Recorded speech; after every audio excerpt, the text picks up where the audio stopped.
حضرت امام بخاری رحمۃ اللہ علیہ، جن کی صحیح بخاری ہم پڑھ کر سب سے اصح الکتب بعد کتاب اللہ کہلاتی ہے، وہ خود تاجر تھے،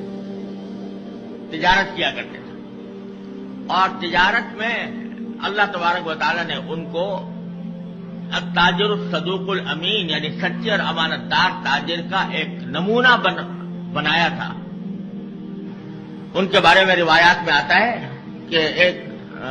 ایک پارٹی آئی اور ان سے کسی چیز کا سودا کیا۔ امام بخاری رحمۃ اللہ علیہ نے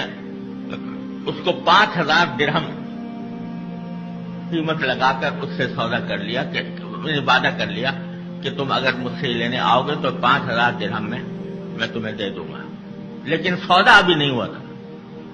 لیکن یہ کہا کہ دل میں یہ نیت کر لی کہ میں 5000 میں دے دوں گا، آپ کو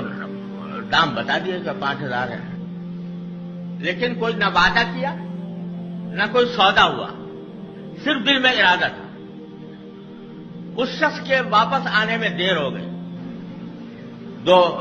1 گھنٹہ یا 2 گھنٹے گزر گئے، اور بظاہر مجھے ایسا یاد پڑتا ہے کہ شاید ایک دو دن گزر گئے، وہ پارٹی آئی نہیں دوبارہ لینے کے لیے۔ اس دوران دوسری پارٹی آئی، اسے 10,000 درہم دام لگا دیا۔ تو امام بخاری رحمۃ اللہ فرماتے ہیں کہ میرے پاس ایک پارٹی آئی تھی، میرا ارادہ اس کو 5000 میں دینے کا ہو گیا تھا، لہذا میں اب آپ کو فروخت نہیں کروں گا۔ اس پارٹی نے کہا کہ ابھی آپ کا سودا تو مکمل نہیں ہوا تھا، لیکن امام بخاری رحمۃ اللہ نے فرمایا کہ سودا نہیں ہوا تھا، وعدہ نہیں ہوا تھا، لیکن میرے دل میں یہ ارادہ پیدا ہو گیا تھا کہ 5000 میں اس کو دوں گا، لہذا مجھے اچھا نہیں لگتا کہ میں 10,000 میں آپ کو فروخت کروں گا۔ چنانچہ وہ 10,000 کے آفر کو انہوں نے ریجیکٹ کر دیا اور پھر انتظار کیا، اور جب وہ پارٹی آئی تو 5000 میں اس کو فروخت